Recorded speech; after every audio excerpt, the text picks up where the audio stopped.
बिस्मिल्लाहिर्रहमानिर्रहीम। अस्सलाम वालेकुम डियर स्टूडेंट्स। उम्मीद है आप सब लोग खैरियत से होंगे, खुश होंगे और मेरी दुआ है आप लोग खुश रहें, खुशियाँ बांटते रहें और बहुत खुश रहें। ठीक है, तो आज का हमारा टॉपिक है RS कॉन्फ़िगरेशन। तो इससे पहले आप ना ज़रा मुझे रिमाइंड करा दें कि फ़िशर प्रोजेक्शन क्या होता है और वेज डैश फार्मूला क्या होता है। जो हमारे पास फ़िशर प्रोजेक्शन होता है वो हम 2 डायमेंशन में ज़ाहिर कर देते हैं। जो वेज डैश फार्मूला होता है उसको हम 3 डायमेंशन में ज़ाहिर करते हैं। 3 डायमेंशन जो है हमारे पास वो हम इस तरह देखते हैं। ये हमारे पास कोई भी प्लेन है इस तरह, ये हॉरिजेंटल हो गई, ये वर्टिकल हो गई, लेकिन 3 डायमेंशन का मतलब वो होता है कि जिसको हम पेपर पे ड्रा नहीं कर सकते। ठीक है, हम जस्ट एज्यूम कर लेते हैं। ये वाला अब ये हो गया एक। अब हमने प्लेन ड्रा करनी है ऐसे ऊपर, ये ऐसे ऊपर की तरफ होगा यूँ, लेकिन अब ऊपर की तरफ हम पेपर पे कैसे ड्रा करेंगे, तो हम इसको एज्यूम करते हैं वेज डैश फार्मूले में। ठीक है, और जो है ना ये वाला जो प्लेन होता है ये आप करते हैं कि ये अंदर की तरफ है और ये वाला बाहर की तरफ है। कैसे? वेज डैश फार्मूले में अगर आप एग्जांपल लेते हो, ये कार्बन है, यहाँ फ्लोरीन अटैच है,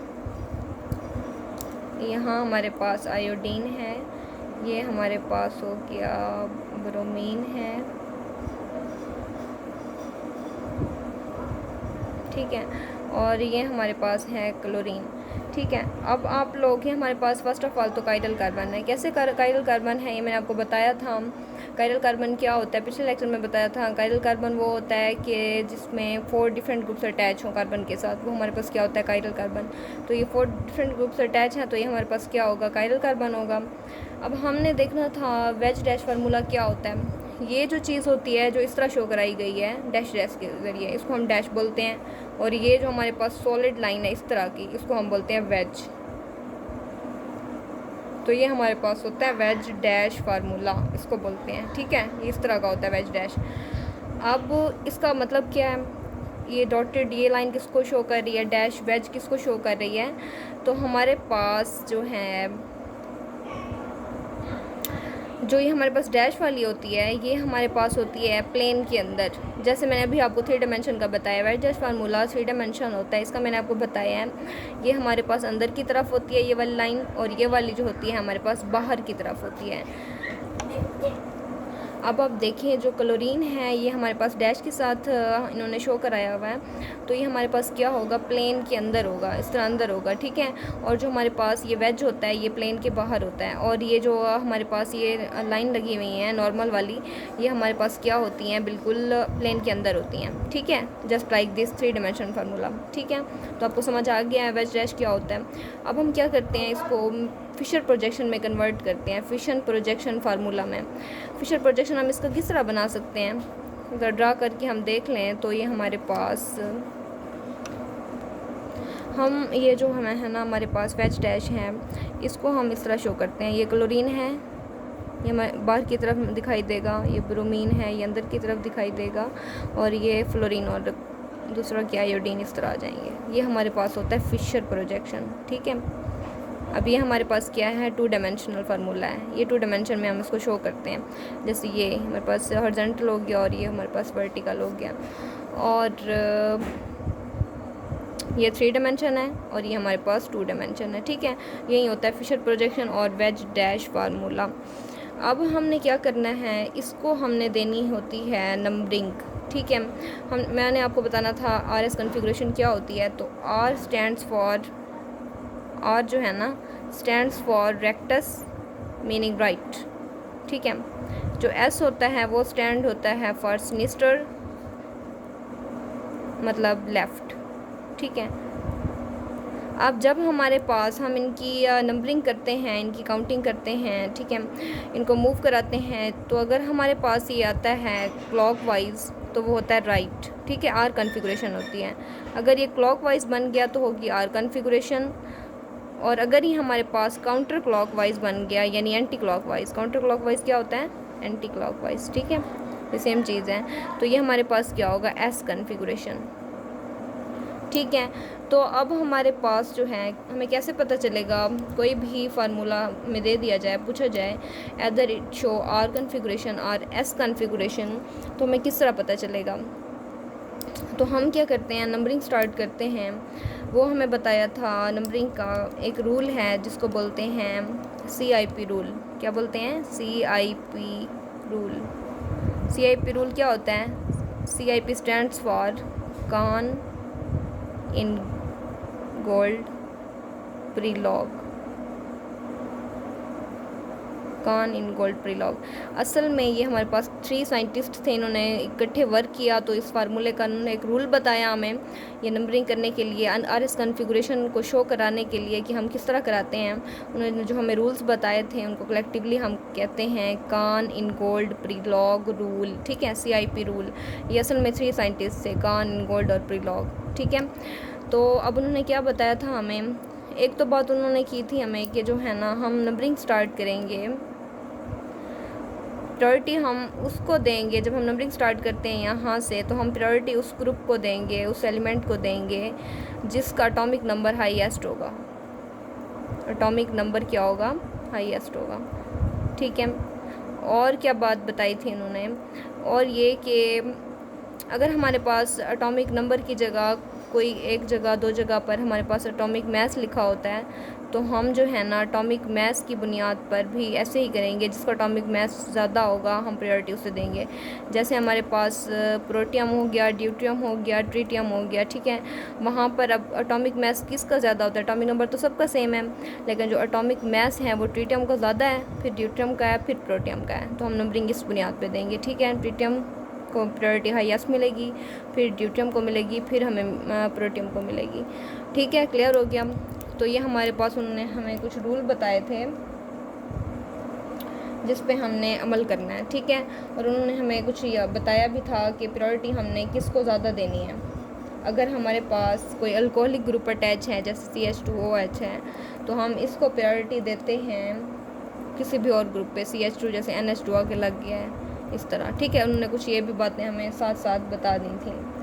तो ये हमारे पास थे कान इन गोल्ड प्रीलॉग रूल था, यानी CIP रूल था।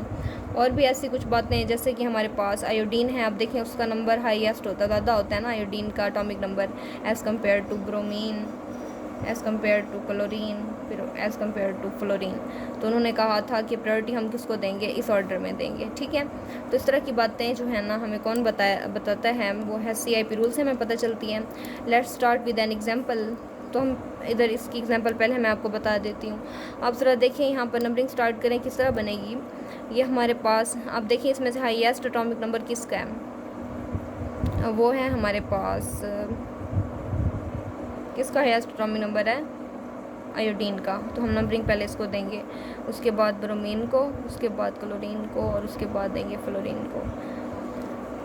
अब आप देखिए यहाँ पर, तो जब हम मूव करेंगे किस तरह होगा ये, यूँ। तो ये कौन सी डायरेक्शन है? ये वाली किस तरह वाली होती है?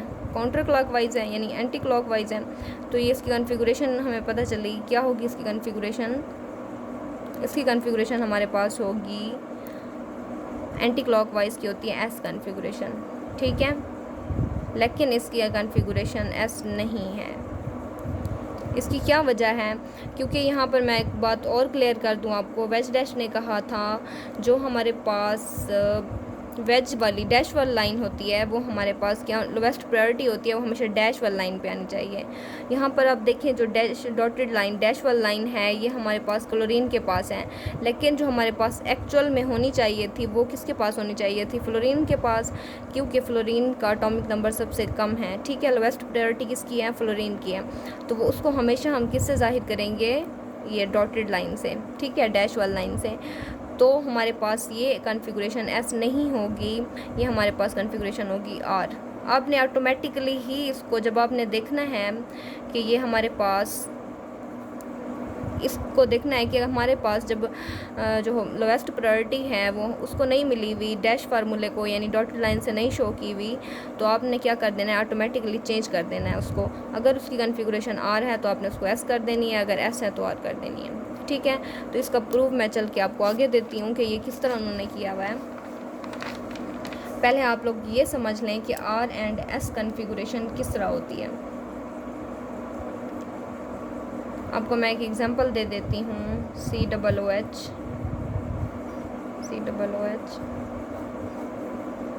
H OH H OH। अगर मैं आपको ये दे देती हूँ और पूछती हूँ आप मुझे बताओ either it is it show R configuration या एस कन्फिगुरेशन, तो आप लोग क्या करते हो? नंबरिंग स्टार्ट करेंगे हम सबसे पहले। तो नंबरिंग में यहाँ पर 1 2 3 यहाँ पर कार्बन होते हैं ना, 1 2 3 4 हो गया। अब देखिए यहाँ पर कायरल कार्बन, ये हमारे पास क्या है? कायरल कार्बन है, ये भी कायरल कार्बन है, 2 कायरल कार्बन है।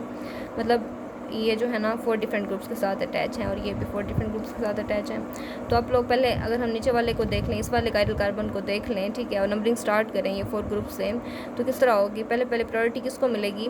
जो डायरेक्टली अटैच होगा। ये नहीं देख लेना कि यहाँ डबल हुआ है तो हम इसको प्रायोरिटी दे दें, ऐसा बिल्कुल नहीं होता। पहले हम क्या करते हैं, जो डायरेक्टली अटैच हो, इस वाले कार्बन के साथ डायरेक्टली अटैच एक तो हाइड्रोजन है, एक ये वाला कार्बन है, और दूसरा ये ऑक्सीजन है, और तीसरा क्या है? ये दोबारा कार्बन है, ठीक है। तो अब हाईएस्ट एटॉमिक नंबर किसका होता है? ऑक्सीजन का, तो हम इसको फर्स्ट प्रायोरिटी देंगे। सेकंड में किसका होता है? कार्बन का। और थर्ड में किसका होता है? इस कार्बन को देंगे, ठीक है। यहाँ पर डायरेक्टली इस कार्बन को अगर हम देते प्रायोरिटी, तो इस कार्बन के साथ डायरेक्टली हमारे पास कितने अटैच होते हैं? एक ऑक्सीजन अटैच है, OH ऊपर से डबल OH, यहाँ पर H अटैच है, ठीक है। और इसके साथ डायरेक्टली हमारे पास 2 ऑक्सीजन अटैच हैं, ठीक है। तो हम प्रायोरिटी इसको देंगे 1 फर्स्ट सेकंड थर्ड, और ये हमारे पास 4 हो गया। हम सिर्फ इस कार्बन को देख रहे हैं, ऊपर वाले कार्बन की बात नहीं कर रहे, ठीक है। उसकी बाद में बात करेंगे। ये जो कायरल कार्बन ये वाला, अभी हम इसकी बात कर रहे हैं, ठीक है। तो अब हमारे पास ये क्या होगा? 1 2 3 4। अब इसकी जो डायरेक्शन है वो कौन सी है? एंटी क्लॉकवाइज है, यानी एस डायरेक्शन है। अब आप देखें, क्या हमारे पास ये कन्फिगुरेशन एस होगी? होनी तो एस चाहिए, लेकिन एस कन्फिगुरेशन नहीं है। क्यों नहीं है? वजह इसकी, क्योंकि हमारे पास आप देखें यहाँ पर जो है लोवेस्ट प्रायोरिटी है वो हमारे पास क्या है? हाइड्रोजन है, और वो हमारे पास है हॉरिजेंटल में शो की हुई है। जबकि हमारे पास जो फार्मूला होता है, रूल होता है, वो होनी चाहिए हमारे पास वर्टिकल होनी चाहिए हमेशा। लोवेस्ट प्रायोरिटी क्या होनी चाहिए? हमारे पास वर्टिकल होनी चाहिए in case of Fischer projection formula. अब ये फिशर की तरह शो किया मैंने, इन्होंने इस तरह का फिशर वाला था। और अगर हम वेज डैश की बात करें तो लोवेस्ट प्रायोरिटी को क्या होना चाहिए? डॉटेड होना चाहिए, यानी डैश फार्मूले से, ठीक है। और फिशर प्रोजेक्शन में लोएस्ट प्रायोरिटी को क्या होना चाहिए? वर्टिकल होना चाहिए। वो भी मोस्टली हम कहते हैं कि वर्टिकल एट द बॉटम होना चाहिए, ठीक है। अब ये कन्फिग्रेशन शो कर रहा था एस, लेकिन बदकिस्मती से जो प्रायोरिटी थी हमारे पास, लोएस्ट प्रायोरिटी, वो हॉरिजॉन्टल आ गई। तो हम इसको ऑटोमेटिकली क्या कर देंगे? आर कर देंगे, ठीक है। ये रूल होते हैं जो अपने याद रखने होते हैं, ठीक है। क्लियर है? जब भी आपके पास जिस भी फार्मूले में लोएस्ट प्रायोरिटी हमारे पास हॉरिजेंटल होगी, तो हम उसको ऑटोमेटिकली चेंज कर देंगे, ठीक है, कन्वर्ट कर देंगे। अगर तो वो आर है हम उसको एस कर देंगे, अगर तो वो एस है तो हम उसको आर कर देंगे। अब हम देखें ज़रा ये वाला कार्बन, देखें आप इस वाले कार्बन को, यहाँ पर देखें ये प्रायोरिटी किसको मिलेगी? इसको 1, यहाँ पर 2, यहाँ पर 3 और यहाँ पर 4।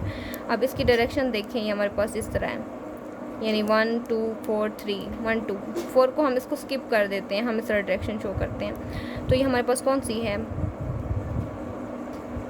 Anti clockwise. ये हमारे पास कौन सी है? Anti clockwise. और ये हमारे पास कौन सी थी? सॉरी, ये क्लॉकवाइज थी हमारे पास, इस तरह क्लॉकवाइज होती है, ठीक है। ये हमारे पास क्लॉकवाइज थी, यानी आर थी। अब आर को हमने क्या कर दिया? चेंज कर दिया, किस में? एस में, ठीक है। क्लियर है? क्लियर है भाई? कंफ्यूज नहीं होना, ठीक है। इस तरह वाली क्या होती है हमारे पास? क्लॉकवाइज वाली आर होती है और एंटी क्लॉकवाइज वाली एस होती है, ठीक है। अब जो ये हमारे पास ये वाला कार्बन था, इसका क्या था हमारे पास? क्लॉकवाइज आ रही थी, यानी आर आ रही थी। फिर हमने इसको किस में चेंज कर दिया? एस में चेंज कर दिया। वाई? क्योंकि हमारे पास लोवेस्ट जो प्रायोरिटी थी वो क्या थी? हॉरिजॉन्टल थी, जबकि हमने कहा हुआ है कि वो क्या होनी चाहिए? लोवेस्ट प्रायोरिटी वर्टिकल होनी चाहिए। क्लियर है? अब जो ऊपर वाला कार्बन है उसमें देखिए आप, उसमें हमारे पास क्या है? ये हमारे पास शो करा रहा है एंटी क्लॉकवाइज है ना, कन्फर्म है, एस है। तो ये हमारे पास एस शो करानी चाहिए थी, लेकिन एस नहीं शो करा रहा, आर करा रहा है। वजह क्या है? क्योंकि लोएस्ट प्रायोरिटी हमारे पास जो है हॉरिजॉन्टल है, ठीक है। क्लियर हो गया? अब जो है ना फिशर ने हमें कुछ बातें बताई थी। अभी आप एक देखो यहाँ पर, ये हमारे पास कोई भी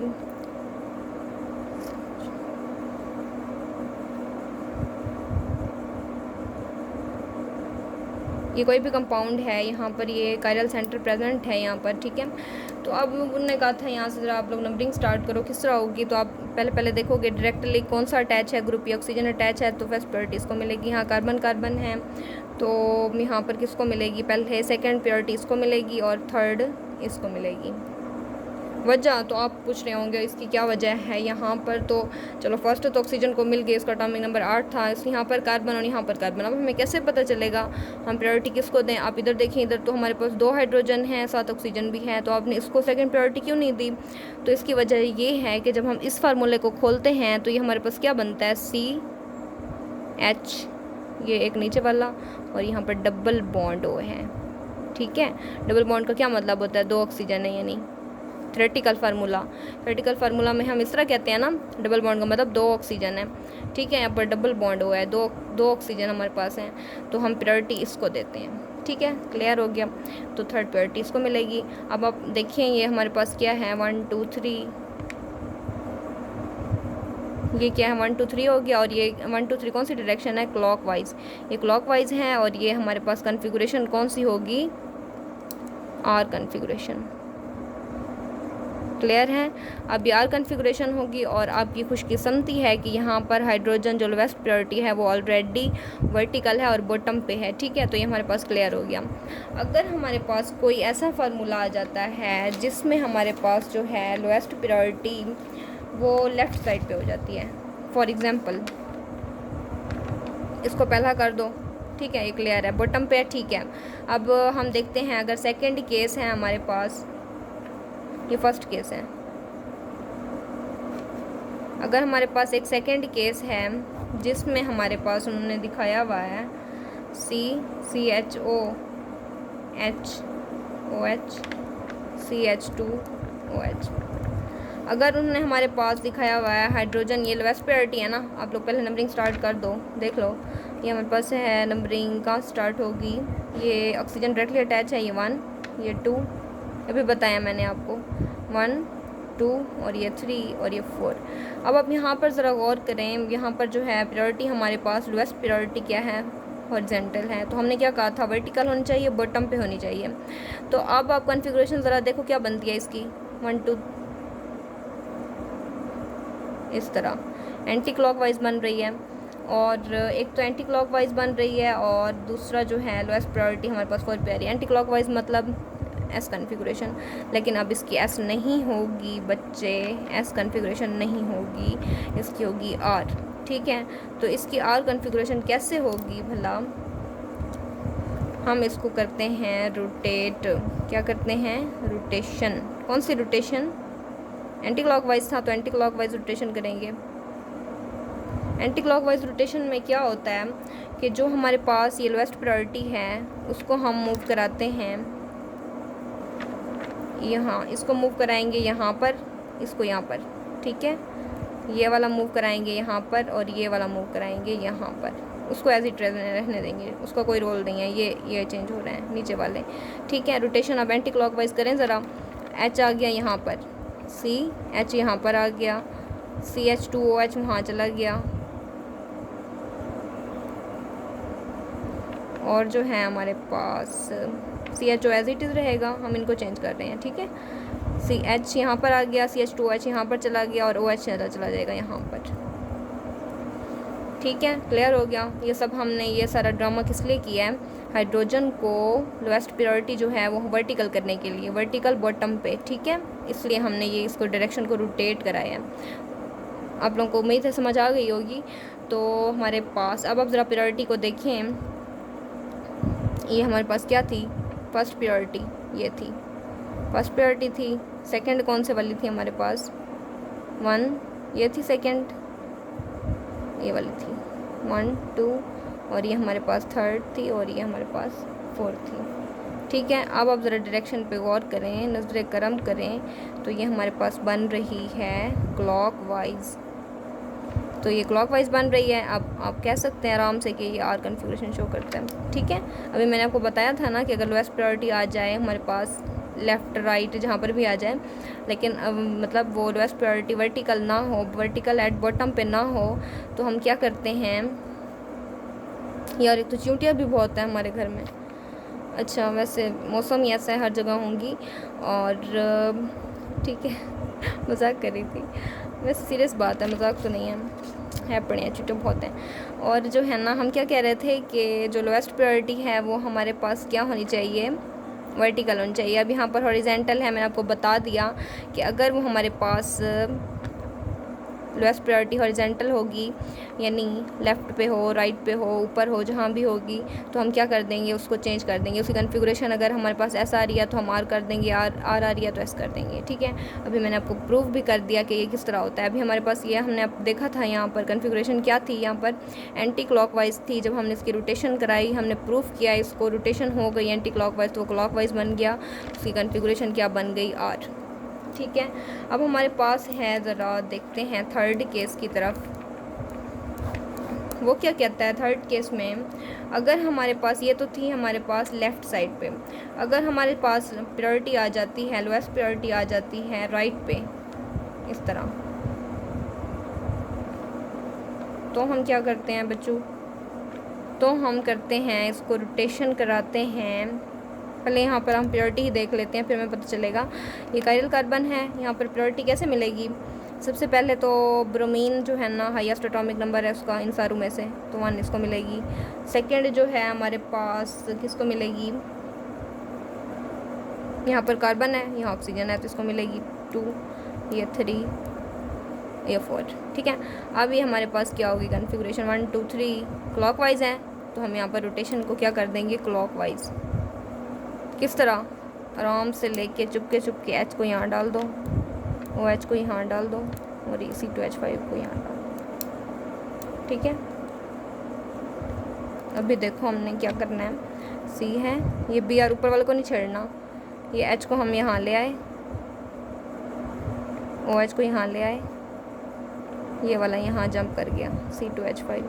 अब ज़रा आप कॉन्फ़िगरेशन देखें, ब्रोमीन का तो वैसे ही हमारे पास क्या रहेगा, 1 रहेगा, और सेकंड में किसका था, OH का, 3 में इसका था, और 4 पे इसका था। अब इसकी कॉन्फ़िगरेशन क्या हो गई, एंटी क्लॉकवाइज, ठीक है। ये ड्रामे हमारे समझ आ रहे हैं ना आप लोगों को। ये हमने पहले किया था तो हमारे पास क्लॉकवाइज आया था, यानी कॉन्फ़िगरेशन कौन सी आई थी हमारे पास, आर, ठीक है, आर आई थी, जबकि ये गलत हो गई थी, तो हमने इसको क्या कर दिया, एस कर दिया, ठीक है। एस कॉन्फ़िगरेशन, ठीक है, हमने इसको रोटेट करा दिया। ये सारा खेल हम किस लिए खेल रहे हैं, ताकि जो हमारे पास लोएस्ट प्रायोरिटी है वो कहाँ आ जाए, वर्टिकल, यानी बॉटम पे आ जाए। तो ये हो गया, लेफ़्ट वाला हो गया, राइट वाला हो गया लोएस्ट प्रायोरिटी। और अगर फोर्थ वाला हमारे पास, फोर्थ केस है, अगर हमारे पास लोएस्ट प्रायोरिटी जो है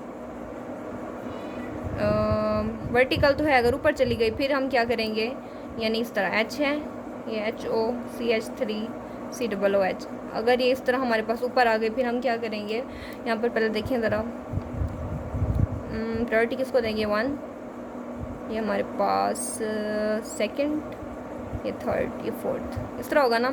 तो ये कौन सी है हमारे पास डायरेक्शन, एंटी क्लॉकवाइज, एस है। अब हम क्या करेंगे, कॉन्फ़िगरेशन को इसको हम कर देंगे रोटेशन करेंगे इसकी, क्योंकि लोएस्ट प्रायोरिटी ऊपर चली गई है ना, हमें नीचे चाहिए, रोटेशन करेंगे 180 डिग्री पर, ठीक है। इसकी क्लॉकवाइज, एंटी क्लॉकवाइज वाला इसका हिसाब ही नहीं है, ठीक है। हमने क्या करनी है, रोटेशन 180 डिग्री पर, जब क्या होगा हमारे पास लोएस्ट प्रायोरिटी वर्टिकल चली जाएगी, वो भी बॉटम पे। अब हमारे पास रोटेशन होगी 180 डिग्री पे, किस तरह, इस वाले को यहाँ कर दो 180 डिग्री पर, इस वाले को यहाँ, इस वाले को यहाँ, इस वाले को यहाँ, इस वाले को यहाँ, इस तरह होती है ना 180 डिग्री वाला ये एंगल जो होता है हमारे पास। तो हम क्या करते हैं, ये सी है, एच को डायरेक्ट ले आओ यहाँ पर, COOH क्या चला जाएगा ऊपर, यहाँ OH कर दो, और यहाँ कर दो CH3 डायरेक्ट। आपने ये तो कोई आपने इसमें औखा काम नहीं करना, बड़े सौखे वाला काम है। 180 डिग्री पे रोटेट करा दो एंगल पे डायरेक्ट, तो क्या हो जाएगा हमारे पास, कॉन्फ़िगरेशन जो है इस तरह हो जाएगी। अब आप ज़रा चेक करें यहाँ पर कॉन्फ़िगरेशन को, ये 1, ये हमारे पास 2 3 4, कौन सी डायरेक्शन आ गई है,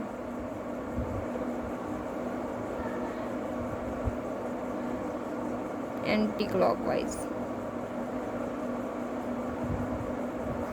एंटी क्लॉकवाइज डायरेक्शन आ गई है, और इसकी कौन सी थी, एंटी क्लॉकवाइज, दोनों सेम है। यहाँ पर जो है ना हमारे पास कन्फिगुरेशन का जो रोल है इसका क्लॉकवाइज एंटी क्लॉकवाइज का रोल नहीं है इसमें कि हमने इसको रोटेट कराना है, क्लॉकवाइज कराना है या एंटी क्लॉकवाइज कराना है, हमने सीधा इसको 180 डिग्री पे करा देना है। और जो है हमारे पास कन्फिगुरेशन जो है क्या नहीं है, कन्फिगुरेशन का इसमें रोल ही नहीं है ना। हमने बस प्रायोरिटी को करना था वर्टिकल पे, बॉटम पे करना था, तो हमने कर दिया। यहाँ पर कन्फिगुरेशन चेंज ही नहीं हो रही हमारे पास, ठीक है। तो हमने जो है ना अपना फार्मूला इस तरह बना लिया है, ठीक है। अब इसकी कन्फिगुरेशन दोनों की सेम रहेगी, तो इससे हम क्या ये प्रूव कर सकते हैं कि जो हमारे पास लोएस्ट प्रायोरिटी है वो क्या होनी चाहिए, वर्टिकल। क्या होनी चाहिए, वर्टिकल। अगर वो हॉरिजेंटल होगी तो हम उसको क्या कर देंगे, हॉरिजेंटल। अगर लोएस्ट प्रायोरिटी हॉरिजेंटल आ रही है, या वो लेफ़्ट साइड पे हो या राइट पे हो, हमें इससे फ़र्क नहीं पड़ता। अगर हॉरिजेंटल आ रही है तो हम क्या कर देंगे, आर को कन्वर्ट कर देंगे एस में, एस कन्फिगुरेशन को कर देंगे आर में, ठीक है। क्लियर है। तो आज का हमारा टॉपिक यही था। उम्मीद है आप सब लोगों को समझ आया होगा। आप लोग पढ़ते रहें, मेहनत करते रहें और खुश रहें, ठीक है बच्चों। अल्लाह हाफ़िज़।